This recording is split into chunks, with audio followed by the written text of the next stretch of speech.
What's up tout le monde, mon nom est Maxime Ouellet, vous écoutez j'ai toujours mon chandail de la BAT 50 sur le dos, vous avez compris ce qui se passe, vous savez déjà.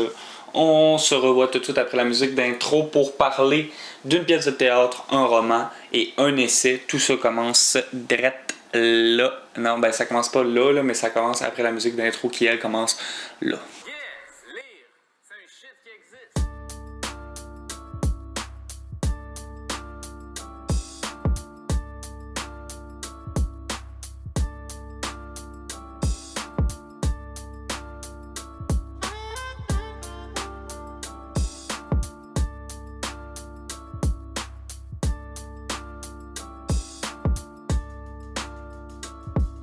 Je commence par parler de Perrine Leblanc et de son livre Jean du Nord. Jean du Nord, c'est paru chez Gallimard dans la collection Blanche. Perrine Leblanc, c'est une auteure québécoise qui a décidé en fait d'écrire sur l'Irlande du Nord, plus précisément sur le conflit nord-irlandais. Si vous n'êtes pas au courant, le conflit nord-irlandais, c'est à peu près, puis là je vais être vraiment grossier là, dans ma comparaison, mais c'est à peu près ce qui s'est passé ici au Québec avec la crise d'octobre, avec le FLQ, c'est-à-dire que l'Irlande du Nord a voulu se libérer du joug britannique. Il y a eu une cellule terroriste qui s'est installée en Irlande du Nord pendant un certain moment. Cette cellule s'appelle l'IRA, puis je dis cellule, mais c'est plutôt un groupe terroriste avec plusieurs cellules, là, pardonnez-moi. Donc c'est l'histoire en fait d'une journaliste québécoise qui veut aller enquêter sur la mort d'un poète irlandais qui est mort dans des circonstances un peu bizarres. Il n'y a jamais personne qui a vu son corps. C'est un homme qui s'était jamais revendiqué comme étant indépendantiste, mais qui à la toute fin de sa vie en fait a été élevé comme étant un martyr de la cause nord-irlandaise. Donc tout ça fait en sorte que cette journaliste-là a envie d'aller sur le terrain pour écrire en fait un livre ainsi qu'un court-métrage ou un long-métrage sur la vie de ce personnage-là. Il va rencontrer plusieurs personnages, dont un journaliste français qui va être un des personnages principaux de l'histoire. Il va avoir également plusieurs discussions à savoir qu'est-ce qu'il en est, pourquoi est-ce que les Irlandais souhaitent avoir l'indépendance. Plusieurs passages assez importants sur l'idée en fait de ce que c'est que d'être dominé dans son pays. Vraiment, c'est un livre qui est super intéressant. Au niveau de la forme, c'est pas un livre qui est super éclatant, c'est pas un livre qui a quoi que ce soit d'excitant dans la manière dont il est écrit, mais le fond, l'histoire est vraiment bonne, donc on accroche rapidement. Moi j'ai beaucoup aimé Jean du Nord personnellement. C'est rare qu'un livre dont la forme ne m'a pas particulièrement plu me plaît autant que ça. Généralement, je pense que un livre qui a une histoire moyenne avec une bonne manière d'être raconté, c'est plus payant pour moi qu'un livre avec une histoire excellente mais une mauvaise manière de la raconter ou une manière moyenne. Dans le cas de Jean du Nord, honnêtement, j'ai vraiment été capable de faire abstraction du fait que j'aimais pas nécessairement la manière dont c'était écrit. Puis encore là, tu sais, je dis j'aimais pas nécessairement la manière dont c'était écrit, mais c'est pas que j'ai détesté ça, c'est pas lourd la manière dont c'est écrit, vraiment pas. C'est juste que c'est pas éclatant, c'est assez sobre comme écriture, c'est pas hermétique du tout là, c'est pas ça que je dis, c'est facile à lire là, que vous soyez un grand lecteur ou non. Vous allez probablement être capable de suivre l'histoire de Jean du Nord sans trop de problèmes. Le seul bémol que je mettrais à ce livre-là puis à la manière dont il est écrit, c'est qu'à la toute fin, il y a une petite section, une petite annexe qui s'appelle renseignements qui nous sert en fait à suivre quand il y a des acronymes d'utiliser, donc UVF, UDB, des affaires comme ça.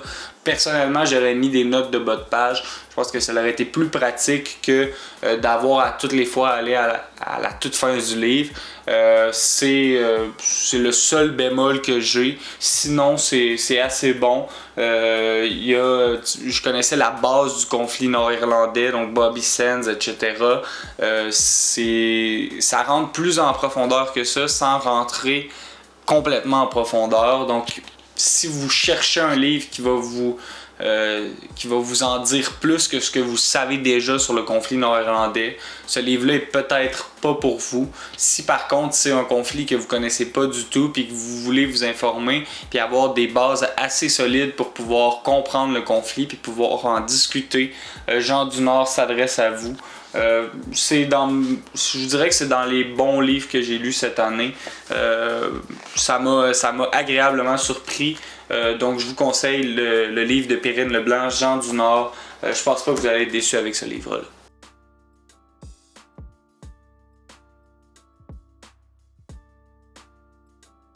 Et je continue avec une autre surprise, J'aime Hydro de Christine Beaulieu. J'aime Hydro, c'est une pièce de théâtre documentaire sur Hydro-Québec. Donc vous pouvez comprendre pourquoi ça m'a surpris, parce que en toute honnêteté, je connaissais la réputation de J'aime Hydro. C'est un livre qui a vraiment eu une grosse influence au Québec. Qui n'est pas nécessairement qu'il a eu une grosse influence, mais qui a eu des grosses retombées au Québec. Je pense que si vous avez étudié le moindrement en art, vous avez probablement entendu parler de J'aime Hydro. Par contre, pourquoi ça m'a surpris, c'est que je pensais vraiment pas aimer ça. En partant, je suis pas le plus grand fan d'Hydro-Québec. Je regarde ma facture mensuelle, puis j'ai pas envie d'en parler plus qu'il faut. Mais c'est aussi le fait que c'est théâtre documentaire. Je pense que si vous n'êtes pas des fans finis de théâtre, probablement qu'en entendant les mots théâtre et documentaire, vous vous dites d'une part, je savais pas que ça existait, puis de deux, je suis pas mal sûr que ça va pas m'intéresser. Puis je vous comprendrai en fait d'avoir cette réflexion-là, parce que quand les profs me parlaient de J'aime Hydro, je me disais, c'est quoi cette bébite-là, du théâtre documentaire, la pièce, je pense qu'elle dure 2, 3, potentiellement même 4 heures. Pourquoi est-ce que je m'intéresserais à ce point-là à Hydro-Québec, de là à vouloir lire une pièce de théâtre là, qui est quand même assez volumineuse pour une pièce de théâtre. Puis je comprends tout à fait pourquoi en fait les critiques ont été dithyrambiques à l'égard de J'aime Hydro. On parle d'une pièce de théâtre qui a gagné le prix Michel Tremblay du meilleur texte dramatique, le prix du meilleur spectacle de l'Association québécoise des critiques de théâtre, le prix des nouvelles voix de la littérature, qui a été finaliste au prix littéraire du gouverneur général, qui a été finaliste au Grand Prix du Conseil des arts de Montréal. Définitivement, la liste est longue pour J'aime Hydro en ce qui a trait au prix et aux nominations. Puis ce qui est vraiment intéressant avec J'aime Hydro, c'est que c'est une pièce qui continue d'évoluer avec le temps.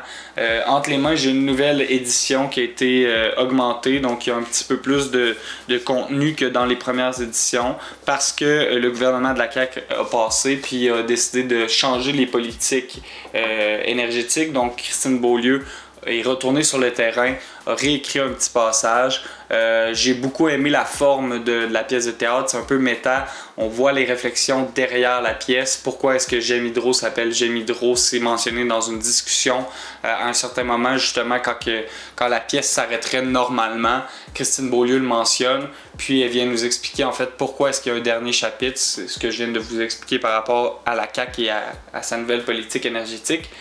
Donc vraiment à ce niveau-là, j'ai trouvé ça intéressant parce que ça porte pas seulement sur Hydro-Québec. Ultimement, il y a quand même des réflexions personnelles que Christine Beaulieu se fait à elle-même. Puis il y a également justement toute cette dimension-là de la réflexion de comment on monte une pièce de théâtre. Donc ça, je trouve ça assez intéressant à ce niveau-là. C'est super bien écrit. Ce qui est intéressant, c'est que Christine Beaulieu, c'est une actrice, une comédienne, pardon, à la base. Donc, et comme nous, elle connaît pas grand-chose de l'hydroélectricité. Donc, même si vous n'avez pas les bases pour comprendre, dites-vous qu'elle non plus, elle les avait pas les bases. Puis elle part du début de son enquête, donc du début de sa réflexion jusqu'à la toute fin. Ce qui fait en sorte que on suit sa progression intellectuelle, progression dramatique, ce qui fait qu'on n'est jamais perdu avec J'aime Hydro. Vraiment, ça a été une lecture que j'ai beaucoup aimée. Je vous la conseille très fortement parce que c'est une pièce de théâtre qui est super éducative, qui vous apprend à être plus maître chez vous, pour reprendre la fameuse expression, puis à comprendre justement qu'est-ce que l'hydroélectricité, puis qu'est-ce que ça l'implique en fait pour le futur des Québécois, également pour son présent, parce que l'Hydro-Québec, c'est ce qui fait en sorte que je peux filmer le vidéo en ce moment, c'est ce qui fait en sorte que mes lumières fonctionnent, que je peux recharger la batterie de ma caméra. Bref, c'est quelque chose qui est partout autour de nous, c'est volatile, c'est un espace libre autour de nous, pour reprendre l'expression de Christine Beaulieu. Donc, je pense que c'est important en tant que Québécois de s'informer sur ce sujet-là. Puis, pourquoi s'informer de la manière la plus stérile possible quand on peut le faire de manière ludique avec une pièce comme J'aime Hydro. Donc, je vous conseille énormément cette pièce de théâtre-là. Pour moi, c'est un gros coup de cœur. Honnêtement, je pense que c'est le genre de pièce qui peut plaire à tout le monde, autant à ma mère qui aime pas tant la littérature puis qui aime pas tant qui connaît pas en fait Hydro-Québec probablement plus que moi je le connaissais avant. Donc ça va vous apprendre plein de petits faits qui sont super intéressants, d'autres qui sont un peu décourageants, mais je pense honnêtement que J'aime Hydro va vous plaire. Donc c'est sans trop de problèmes que je vous le dis tout de suite que ça risque d'être ma suggestion de la semaine. J'ai pas encore terminé l'essai qui sert de dernier livre pour cette semaine, mais je pense que je me trompe pas en disant que J'aime Hydro risque d'être ma suggestion. Mais je vous reparle de tout ça tout de suite là, après avoir parlé du prochain livre. J'aime Hydro!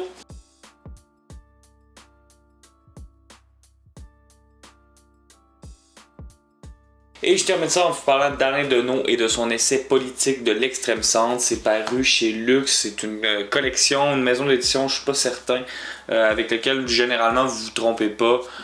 Très de gauche leurs idées, ça va être souvent des anarchistes qui sont invités à prendre la parole sur ce sujet-là. Donc c'est un peu un go-to pour moi là, quand je vois des trucs parus chez Luxe. Généralement c'est des intellectuels qui m'intéressent, qui font paraître dans cette collection-là. Donc, je savais que je me trompais pas avec cet essai-là.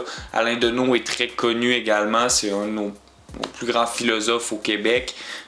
Donc, définitivement, je savais que j'allais avoir quelque chose d'intéressant. Et je me suis embarqué vraiment dans une lecture qui a été plaisante pour moi. Dans les points forts, il y a définitivement la pensée d'Alain Deneau. C'est quelqu'un qui a vraiment une facilité à exprimer ses idées.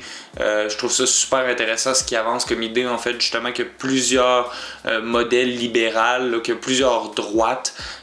Donc, on part de la petite droite, puis on se rend jusqu'à la droite extrême, un peu fasciste, voire complètement fasciste. Mais qu'il n'y a pas plusieurs gauches, en fait, ou que oui, il y a plusieurs gauches, mais que c'est des gauches qui sont tous modérés.